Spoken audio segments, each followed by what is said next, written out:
In the quiet, tree-lined streets of Willow Creek, life moved at a gentle pace. Families strolled along sidewalks lined with neatly trimmed hedges and vibrant flower beds. Children played in backyards or rode their bikes down winding roads while adults exchanged friendly waves from their porches. For Sarah, this neighborhood had been her sanctuary, a place where she could raise her family away from the chaos of city life. Her 10-year-old nephew, Ethan, was the heart of her home. Despite living with cerebral palsy, Ethan radiated joy and determination. His laughter filled the house, and his love for simple pleasures like chasing butterflies or practicing balance exercises made every day brighter. Ethan's condition meant he faced unique challenges, but his spirit remained unshaken. He wore leg braces to help him walk, and though his speech was sometimes difficult to understand, his smile spoke volumes. Every afternoon you'd find him in the backyard, trying hard to master new movements under the watchful eyes of his aunt. Sarah admired his resilience and always encouraged him to keep pushing forward. To her, Ethan wasn't just a boy overcoming obstacles. He was a symbol of hope and perseverance. But one sunny spring morning, everything changed. Two men began appearing around the neighborhood, driving a black SUV plastered with decals that read, Willow Creek HOA Security. Dressed in uniforms, complete with badges and reflective sunglasses, they patrolled the area as if they owned it. At first glance, they seemed official, part of some effort by the Homeowners Association to maintain order. Some neighbors even nodded approvingly, assuming these men were there to ensure everyone followed community guidelines. But soon enough, cracks began to show in their polished facade. These so-called security officers didn't behave like typical enforcers. Instead of politely reminding residents about parking rules or lawn maintenance, they barked orders and issued threats. They accused people of minor infractions, like leaving trash cans out too long or planting flowers in the wrong spot, demanding immediate action or else threatening hefty fines. Their tone was harsh, bordering on rude, and many found themselves intimidated into compliance without questioning whether these men truly had any authority. For Sarah, the initial encounters were unsettling but manageable. She assumed they'd eventually move on to another part of the neighborhood. What she didn't realize was that her family, and especially Ethan, would become their primary targets. It started subtly, almost imperceptibly.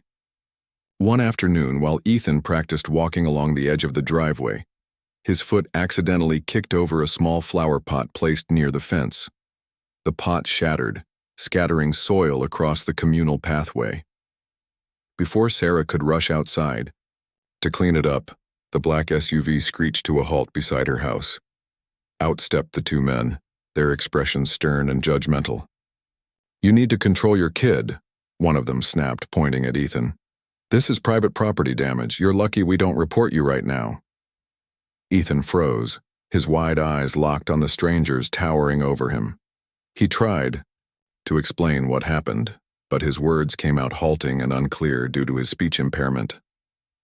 Rather than showing patience or understanding, the second man sneered. "Can't even talk properly. Figures."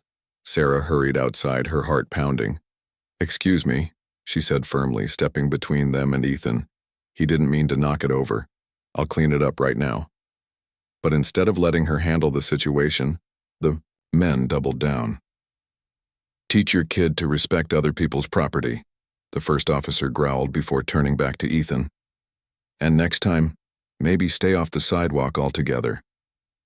The comment hit like a punch to the gut. Sarah felt anger bubbling inside her, but she bit her tongue, knowing arguing wouldn't help. She ushered Ethan inside, watching as tears streamed down his face. Once the door closed behind them, Ethan collapsed onto the couch, sobbing uncontrollably. "I'm sorry, Auntie," he choked out between sobs. "I didn't mean to break it, I promise." Sarah hugged him tightly, her own frustration boiling beneath the surface. This wasn't just an isolated incident. It was a glimpse into something darker brewing in their once peaceful neighborhood. Over the next few days, Sarah couldn't shake the memory of those men's cruel words. She replayed the scene in her mind, wondering how anyone could treat a child, especially one with special needs, with such disdain. Determined to protect Ethan, she decided to investigate further. After all, If these men claim to represent the HOA, surely there must be records of their employment or authorization somewhere. So she called the association's main office, explaining what had happened and asking for clarification. To her shock, the response was swift and alarming. "We don't have any security team," the representative told her. "Those men aren't affiliated with us. If they're impersonating officials, you should contact the police immediately." Sarah hung up, her stomach churning. Not only were these men frauds, but they were also deliberately targeting innocent families. And worst of all, they had singled out Ethan, a sweet, vulnerable child who deserved kindness, not cruelty. Despite the confirmation from the HOA, Sarah's attempts to warn her neighbors fell flat. When she knocked on doors or brought it up during casual conversations, most dismissed her concerns. "Oh, come on, Sarah," one neighbor chuckled. "They're just doing their job. Kids will be kids, and someone has to keep things in check." Others shrugged it off entirely, unwilling to believe that the men posing as security officers were anything more than overzealous rule enforcers. Even when Sarah mentioned Ethan's experience, the reactions ranged from indifference to outright disbelief. "Are you sure you're not exaggerating?" one woman asked skeptically. Maybe Ethan misunderstood them. The lack of support left Sarah feeling isolated and powerless. How could no one see what was happening right in front of their eyes? Each passing day brought fresh reminders of the imposters' growing influence. They prowled the streets with increasing frequency, singling out residents for trivial violations, and whenever they spotted Ethan outside, their taunts grew louder and more personal. "Watch where you're going, cripple," one of them jeered during another confrontation. Ethan flinched, clutching Sarah's arm as they walked past. Sarah knew she couldn't let this continue, but without backup from her neighbors, she felt stuck. Who would listen to her? Who would stand up for Ethan? The weight of responsibility pressed heavily on her shoulders, and for the first time in years, she wondered if moving to Willow Creek had been a mistake. Yet deep down, she refused to give up. There had to be a way to fight back, to expose the truth and reclaim their sense of safety. Little did she know, help was closer than she thought. The tension in Willow Creek grew thicker with each passing day. Ethan, who had always been eager to spend time outdoors, now hesitated before stepping outside. The once familiar backyard where he practiced his balance exercises and chased butterflies suddenly felt like a place of danger. Sarah noticed the change in him immediately. His bright smile dimmed, replaced by a cautious look that didn't belong on the face of a 10-year-old boy. She tried to reassure him, telling him over and over again that he was safe, but the fear lingered. It wasn't just about the broken flower pot anymore. It was about the way those men had spoken to him, mocking him for something he couldn't control. One sunny afternoon, Sarah decided it was time for Ethan to reclaim his space. "Come on, buddy," she said gently, holding out his favorite pair of sneakers. "Let's go practice your walking exercises near the fence again. You've worked so hard, and I'm proud of you." For a moment, Ethan hesitated, his eyes darting toward the driveway as if expecting the black SUV to appear at any second. But Sarah's encouragement eventually won him over. With a small nod, he slipped on his shoes, grabbed his walker, and followed her outside. As they settled into their usual routine, Ethan began taking slow, deliberate steps along the edge of the driveway. He concentrated fiercely, his knuckles white as he gripped the handles of his walker. Sarah stood nearby, cheering him on softly. "That's it, Ethan. Nice and steady." Her voice carried warmth and pride, making him grin despite his nerves. For a brief moment it felt like old times, like nothing had changed. But then the sound of tires crunching against gravel shattered the peace. Sarah turned sharply, her stomach sinking as the black SUV came to a halt right in front of their house. The two men stepped out, their uniforms crisp and their expressions cold. One of them adjusted his sunglasses while the other crossed his arms, surveying the scene with obvious disapproval. "What did we say last time?" the taller of the two demanded, his tone sharp enough to cut glass. "This kid needs to stay off the communal pathways." Sarah stepped forward instinctively, positioning herself between Ethan and the men. "He's not on the pathway," she replied firmly, her voice steady despite the knot forming in her chest.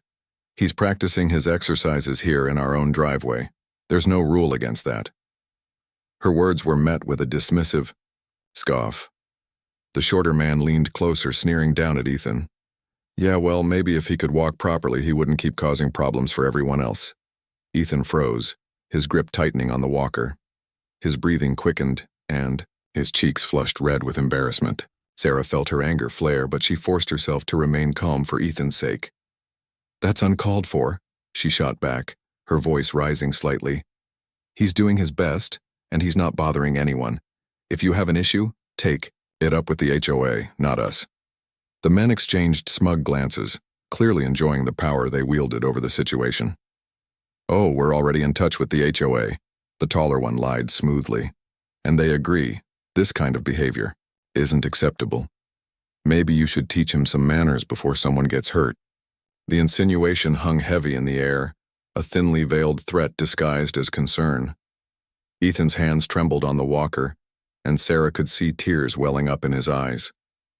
She reached out to comfort him, but before she could say anything more, the shorter man added fuel to the fire. "You know, accidents happen all the time," he said, his tone dripping with mockery. "One wrong step, and he could trip someone or knock over something valuable. Is that really worth the risk?" It was too much for Ethan to bear. Dropping his gaze, he muttered, "I'm sorry. I'll be careful." His voice was barely audible, strained by both emotion and his speech impairment. The men smirked, clearly satisfied with the reaction they'd provoked. "Good," the taller one said curtly. "See that you do." With that, they climbed back into their SUV and drove off, leaving behind a trail of unease. Once they were gone, Sarah knelt beside Ethan, pulling him into a tight hug. "You didn't do anything wrong, sweetheart," she whispered, stroking his hair. "They're the ones being unfair, not you." But her reassurances couldn't erase the hurt etched onto his face. He buried his head in her shoulder, his small frame shaking with silent sobs. Watching him break down like this broke Sarah's heart. She had always known the world could be cruel, but seeing it firsthand through Ethan's eyes made it feel unbearable. Later that evening, after Ethan had calmed down and retreated to his room, Sarah sat alone in the living room, replaying the incident in her mind. She couldn't shake the image of those men towering over her nephew, belittling him for something he couldn't help. Their words weren't just mean, they were calculated to wound, designed to make Ethan feel small and powerless. And what made it worse was knowing they weren't alone in their tactics. These encounters weren't isolated incidents. They were part of a pattern, a deliberate campaign to intimidate and control the neighborhood under the guise of authority. Sarah clenched her fists, her frustration bubbling over. How dare they treat her family this way? How dare they bully a child who was simply trying to live his life? She thought about calling the police, but without concrete evidence of wrongdoing, she worried they might dismiss her complaint.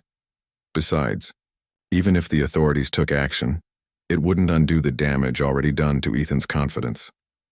No, she needed a better plan, a way to stand up to these imposters and protect her nephew from further harm. Her thoughts drifted to her brother Mark, who was also Ethan's father. A construction worker with a no-nonsense attitude, Mark had always been fiercely protective of his son. If anyone could figure out how to deal with these men, it was him. Picking up her phone, Sarah dialed his number, her fingers trembling slightly. When Mark answered, she launched into an explanation of everything that had happened. The broken flower pot, the insults, the threats. By the time she finished, Mark was seething. "I'll be there tomorrow," he said, his voice low and determined. "No one talks to my boy like that and gets away with it." Sarah felt a flicker of relief at his promise, but she also knew that confronting the men directly might escalate the situation. They needed a smarter approach, one that would expose the truth and put an end to the bullying once and for all. Before hanging up, Mark suggested reaching out to Jake Reynolds, a mutual friend and local MMA coach. Known for his tough exterior, but compassionate heart, Jake ran a gym where people of all ages learned self-defense and discipline. More importantly, he had experience dealing with bullies, both inside and outside the ring. "Jake's got your back," Mark assured her. "He'll know what to do." By the time Sarah ended the call, a spark of hope had ignited within her. While she still didn't have all the answers, she knew she wasn't fighting alone anymore. Together, with Mark and Jake's help, she would find a way to shield Ethan from the cruelty of those fake officers, and maybe even turn the tables on them in the process. The next morning, Sarah woke up with a mix of emotions swirling inside her: hope, frustration, and a lingering sense of helplessness. She had spent most of the night replaying the conversation with Mark in her head, clinging to the idea that things could finally start moving in the right direction. But as she sipped her coffee and stared out the kitchen window, watching the sunlight filter through the trees, reality crept back in. Even with Mark's promise to visit and Jake's potential involvement, there was still so much uncertainty. Would anyone believe her story? Could they really take on these imposters without causing more trouble for themselves? And most importantly, how could she shield Ethan from further harm while navigating this mess? Her thoughts were interrupted by the sound of shuffling feet behind her. Turning around, she saw Ethan standing in the doorway, his eyes still puffy from crying the night before. He looked smaller somehow, as if the weight of yesterday's encounter had physically shrunk him. Sarah forced a smile and gestured for him to join her at the table. "Good morning, buddy," she said softly, pouring him a glass of orange juice. "How are you feeling today?" Ethan shrugged, avoiding her gaze. "Okay, I guess," he mumbled, picking at the edge of his sleeve. His voice was barely audible, but Sarah caught the hesitation in it. She reached across the table and placed a reassuring hand over his. "Listen, sweetheart," she began, choosing her words carefully. "I know those men were mean to you, and I want you to know it's not your fault. You didn't do anything wrong. They're the ones who are being unfair." Ethan nodded slowly, though doubt lingered in his expression. "But what if they come back?" he asked, his voice trembling slightly.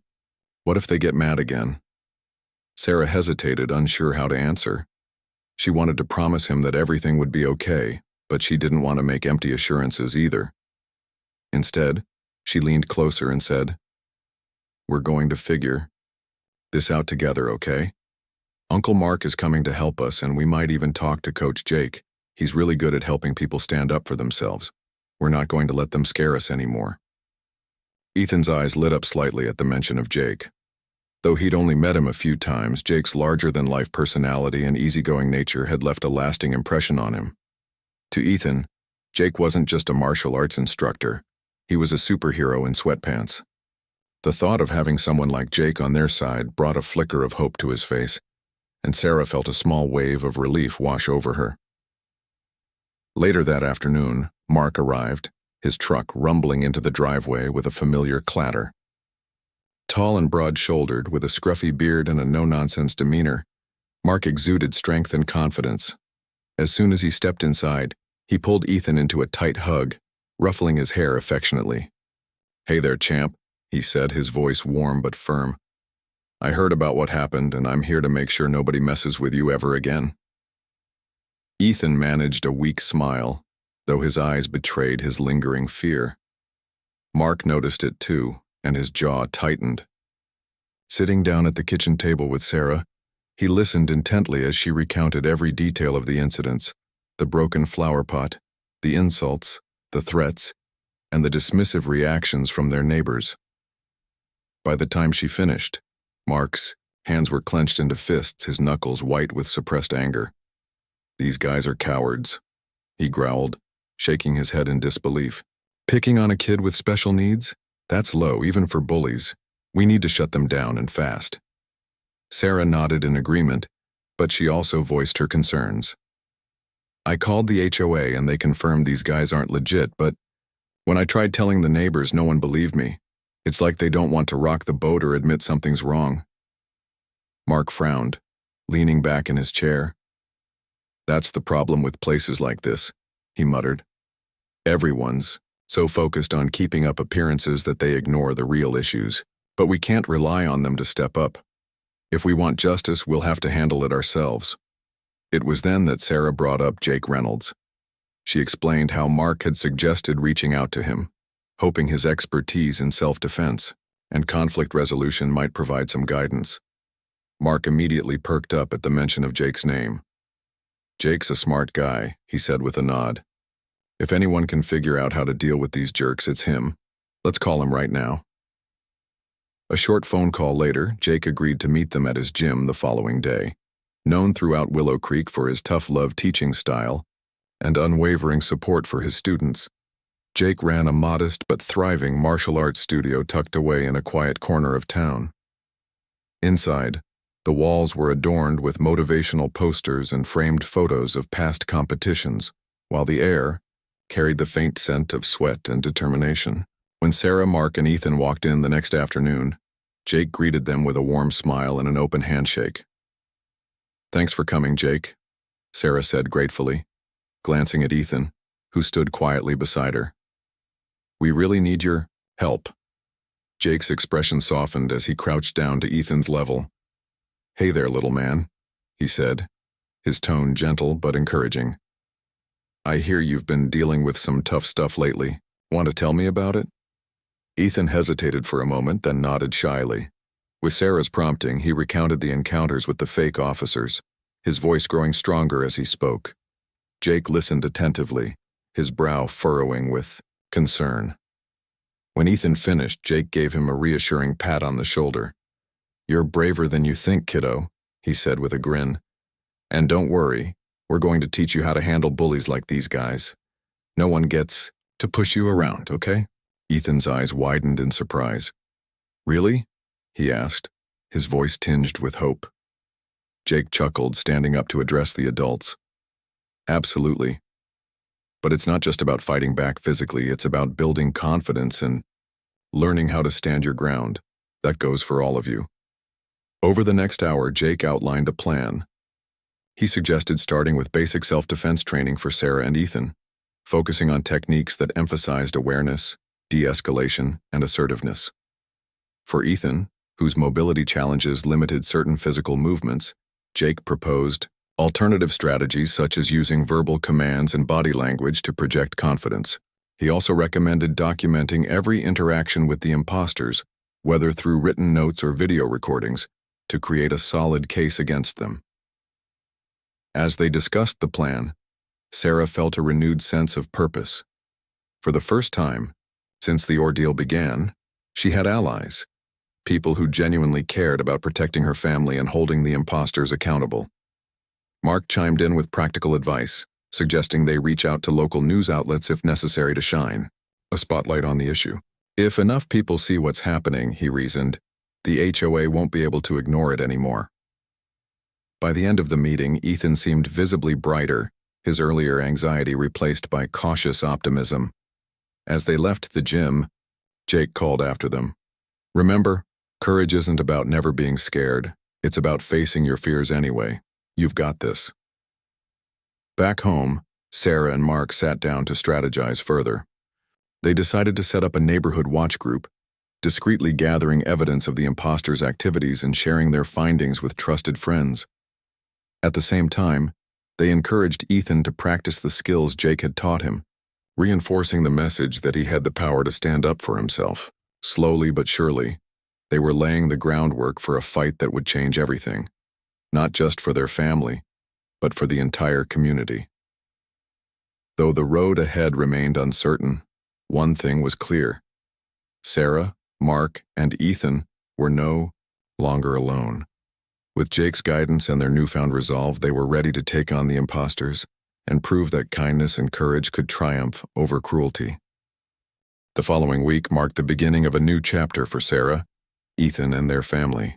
Jake Reynolds had wasted no time in putting his plan into action, and within days, the trio found themselves immersed in what he called confidence training. Held at his gym 3 times a week, these sessions were designed to empower both Sarah and Ethan, not just physically but mentally as well. For Ethan, who had always been self-conscious about his cerebral palsy, this was uncharted territory. He'd never imagined himself stepping foot inside a martial arts studio, let alone learning how to stand up to bullies. But Jake's approach made all the difference. From the moment they walked through the doors of the gym, Jake treated Ethan like any other student, with respect, patience, and encouragement. On their first day, he started by teaching them simple, breathing exercises. "This isn't just about calming nerves," he explained, pacing slowly in front of them. "It's about centering yourself, staying focused, and reminding your body that you're in control." Ethan followed along carefully, mimicking Jake's deep inhales and exhales. Though it seemed basic, Sarah noticed an immediate change in her nephew's demeanor. His shoulders relaxed, and the tension in his face softened. Once they were comfortable with the breathing techniques, Jake moved on to verbal assertiveness. "Words are powerful tools," he said, standing tall with his arms crossed. "When someone tries to intimidate you, they expect you to shrink back, to stay quiet and let them win. But when you speak up confidently, it throws them off balance. It tells them you won't be pushed around." To demonstrate, Jake role-played a scenario where one of the fake HOA officers approached Ethan aggressively. Playing the part of the bully, he barked, "Hey kid, what are you doing out here? You're causing trouble again." At first, Ethan hesitated, unsure how to respond. But Jake gently guided him, coaching him to say things like, "Leave me alone," or "I didn't do anything wrong." Each time Ethan spoke, Jake praised him, reinforcing the importance of projecting confidence even if his voice shook. Sarah watched proudly as her nephew practiced these phrases over and over again. Though his speech impairment sometimes made it difficult for him to articulate clearly, Jake reminded him that volume wasn't as important as conviction. "Even if they don't understand every word, they'll hear the strength behind it," Jake assured him. By the end of the session, Ethan was able to look Jake straight in the eye and firmly declare, "Stop bothering me." It was a small victory, but it felt monumental. For Sarah, the lessons took a slightly different form. While Ethan focused on verbal strategies, she learned practical self-defense moves tailored to real-life situations. Jake emphasized simplicity and effectiveness, showing her techniques that required minimal strength but maximum impact. One move involved using her elbow to create space if someone got too close, a maneuver she practiced repeatedly until she felt confident she could execute it under pressure. Another technique involved grabbing an attacker's wrist and twisting it away to break free. Though Sarah initially doubted her ability to defend herself against someone larger or stronger, Jake reassured her that size didn't matter as much as strategy. "You don't need brute force to protect yourself," he told her during one session. "All you need is awareness, quick thinking, and the willingness to act. Most bullies rely on fear, they don't expect resistance. When you fight back calmly and decisively, it catches them off guard." As the weeks went by, Sarah and Ethan grew more comfortable with their newfound skills. They practiced together at home, turning everyday moments into opportunities to reinforce what they'd learned. In the backyard, Ethan rehearsed his assertive phrases while walking along the driveway, imagining scenarios where he might need to use them. Inside the house, Sarah drilled her self-defense moves, visualizing how she would react if the imposters ever threatened her or Ethan again.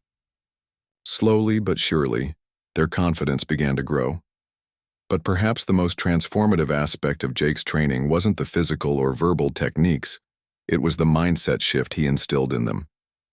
From the very beginning, he stressed the importance of believing in themselves. "Courage isn't something you're born with," he often said. "It's something you build, brick by brick. Every time you stand up for yourself, even in little ways, you add another layer to that foundation." He encouraged Sarah and Ethan to celebrate their progress, no matter how small. Whether it was Ethan successfully holding eye contact during a role-play exercise or Sarah mastering a complicated wrist escape, Jake made sure to acknowledge their achievements. "You're proving to yourselves that you're stronger than you think," he told them one evening after a particularly grueling session. And that's the most important lesson of all. Outside the gym, life in Willow Creek remained tense. The fake HOA officers continued their patrols, targeting residents with increasing aggression. Their behavior became more brazen, almost as if they sensed someone was onto them. Several neighbors reported receiving threatening letters demanding exorbitant fines for minor infractions, while others claimed the men had shown up at their homes late at night, claiming they needed to inspect their properties. Despite the mounting evidence of their misconduct, many residents still refused to believe Sarah's warnings, Dismissing her concerns as paranoia, frustrated but undeterred, Sarah doubled down on her efforts to gather proof. With Mark's help, she set up a discreet neighborhood watch group, enlisting a handful of trusted friends to document any suspicious activity involving the imposters. Armed with smartphones and notebooks, they recorded license plate numbers, captured photos, and jotted down timestamps whenever the black SUV appeared. Sarah also invested in a compact video camera, which she mounted near her front door to capture interactions on her property. One evening, as she reviewed the footage from earlier that day, Sarah spotted something chilling. The taller imposter, whose name she later discovered was Carl, could be seen glaring directly into the camera lens, his lips curled into a sneer. It was a clear message. They knew she was watching them. Shivers ran down her spine, but instead of backing down, she felt a surge of determination. They can try to intimidate us all they want, she muttered to herself. But we're not giving up. Meanwhile, Ethan's transformation was becoming impossible to ignore. The boy who had once shied away from conflict now carried himself with a quiet assurance that surprised even those closest to him. During a casual playdate with a neighbor's child, Ethan calmly stood his ground when the other boy teased him about his leg braces. "Don't talk to me like that," he said, firmly, his voice steady despite the lump in his throat. The other child blinked in shock before apologizing, leaving Ethan beaming with pride. Sarah couldn't have been prouder of her nephew, or more grateful for Jake's guidance. What had started as a desperate attempt to protect Ethan from bullies had blossomed into something far greater, a journey of empowerment and resilience. Together they were proving that courage came in many forms, and that standing up to intimidation didn't require fists, just faith in oneself. Still, Sarah knew the hardest part was yet to come. The imposters weren't going to disappear on their own, and confronting them would take more than words or preparation. But with Jake's support, Mark's determination, and Ethan's growing bravery, she felt ready to face whatever lay ahead. For the first time in weeks, hope outweighed fear, and that made all the difference. The training sessions at Jake's gym had become a cornerstone of Sarah and Ethan's routine, a source of strength and solidarity in an otherwise turbulent time. Each visit brought new lessons, not just in self-defense or assertiveness, but in resilience and teamwork. For Ethan, the transformation was nothing short of remarkable. The boy who once flinched at the sight of the black SUV now walked with a steadiness that surprised even himself. His confidence wasn't loud or brash. It was quiet like the calm before a storm, rooted in the knowledge that he could handle whatever came his way. Jake continued to push them both, tailoring each session to their unique needs while reinforcing the importance of preparation. "You can't predict every situation," he often reminded them, "but you can prepare for the unexpected." This philosophy became their guiding principle as they honed their skills. For Sarah, this meant mastering techniques that allowed her to protect herself and Ethan without resorting to physical confrontation. She practiced scenarios where she might need to shield Ethan from harm, learning how to position her body strategically or use everyday objects, a cane, a backpack, as tools for defense. Though she initially doubted her ability to stay composed, under pressure, Jake's unwavering belief in her capabilities helped her push past her doubts. Ethan's progress was equally impressive. While his cerebral palsy limited certain movements, Jake found creative ways to adapt the training to his abilities. Instead of focusing on complex physical maneuvers, they worked on subtle yet effective strategies. One exercise involved practicing how to create distance between himself and a potential threat. Using his walker as an extension of his body, Ethan learned to maneuver it in a way that created a protective barrier. "Think of it as your shield," Jake told him during one session. "It's not about fighting back, it's about buying yourself time to get away." They also spent hours role-playing different encounters with the imposters, rehearsing what Ethan should say and do if they ever approached him again. At first, Ethan struggled to maintain eye contact or speak firmly, especially when Jake played the part of an aggressive bully. But with each repetition he grew more comfortable, his voice gaining strength and clarity. By the end of the month he could confidently declare, "Leave me alone, I didn't do anything wrong." Even when Jake leaned in intimidatingly close, the pride in his eyes after each successful attempt was unmistakable. As the weeks went by, Sarah noticed another change in Ethan. His attitude toward challenges had shifted. Before, he would often shy away from difficult tasks, fearing failure or judgment. Now he embraced them with a determination that inspired everyone around him. During one particularly grueling session, Jake introduced a balance exercise designed to improve Ethan's coordination. Standing on a foam pad, Ethan wobbled precariously, his knuckles white as he gripped the handles of his walker. When he finally toppled over, landing softly on the mat, he didn't cry or give up. Instead, he laughed, brushing himself off and climbing back onto the pad. "Again," he insisted, his grin infectious. Watching him persevere filled Sarah with a sense of awe and gratitude for Jake's unyielding support. For Sarah, the mental aspect of the training proved just as challenging as the physical. Jake pushed her to confront her fears head-on, encouraging her to visualize worst-case scenarios and plan her responses accordingly. "Fear is natural," he explained during one session, "but letting it paralyze you is a choice. The more you face it, the less power it has over you." To help her build emotional resilience, he assigned her daily exercises outside the gym. These ranged from speaking assertively to store clerks who seemed dismissive to practicing de-escalation. Techniques with friends willing to act as mock adversaries. Slowly but surely, Sarah began to shed the hesitation that had once held her back. Their efforts extended beyond the confines of the gym. Back home, Sarah and Ethan turned their living room into a makeshift practice space, rehearsing everything they'd learned. They set up chairs to simulate obstacles and used pillows to mimic attackers, turning each drill into a game. Ethan especially enjoyed these impromptu sessions, giggling as he fended off imaginary bullies with his walker. Though the stakes were high, their shared laughter lightened the mood, reminding them that they weren't alone in this fight. Outside the house, tensions in Willow Creek continued to escalate. The fake HOA officers grew bolder, their intimidation tactics becoming increasingly aggressive. Complaints poured in from neighbors who claimed the men had shown up unannounced, demanding entry to inspect their homes for supposed violations. Others reported receiving threatening letters filled with fabricated charges and exorbitant fines. Despite the mounting evidence of their misconduct, many residents remained reluctant to take action, fearing retaliation or legal complications. Frustrated, but resolute, Sarah stepped up her efforts to expose the truth. With Mark's help, she expanded the neighborhood watch group, recruiting more allies willing to document the imposters' activities. Armed with smartphones and notebooks, they tracked the black SUV's movements, capturing photos and videos whenever possible. Sarah also installed additional cameras around her property, ensuring no interaction went undocumented.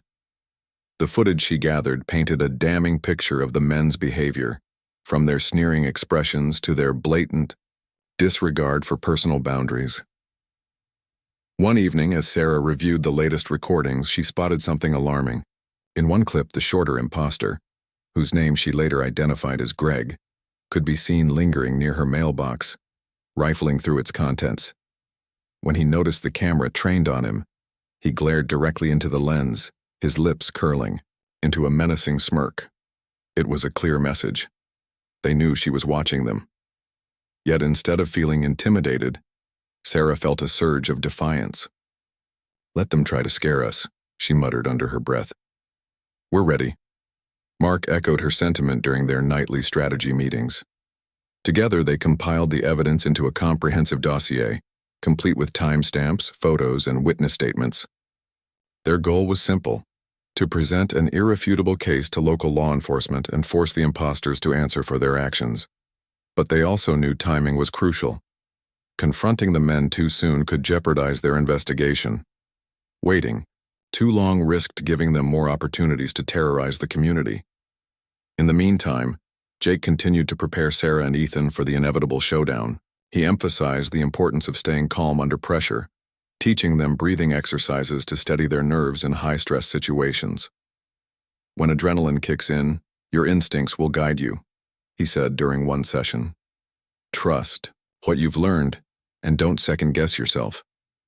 To reinforce this lesson, he simulated surprise encounters, bursting into the gym unexpectedly while shouting commands. At first, both Sarah and Ethan flinched, caught off guard by the sudden intrusion. But with practice, they learned to respond quickly and decisively, their movements fluid and purposeful. By the end of the month, their transformation was undeniable. What had started as a desperate bid to protect Ethan had evolved into something far greater, a testament to the power of courage and preparation. Sarah no longer saw herself as a helpless bystander, but as a protector, capable of shielding her family from harm. And Ethan, once defined by his vulnerabilities, now radiated a quiet strength that commanded respect. Still, they knew the real test lay ahead. The imposters weren't going to disappear quietly, and confronting them would require every ounce of skill and determination they'd cultivated.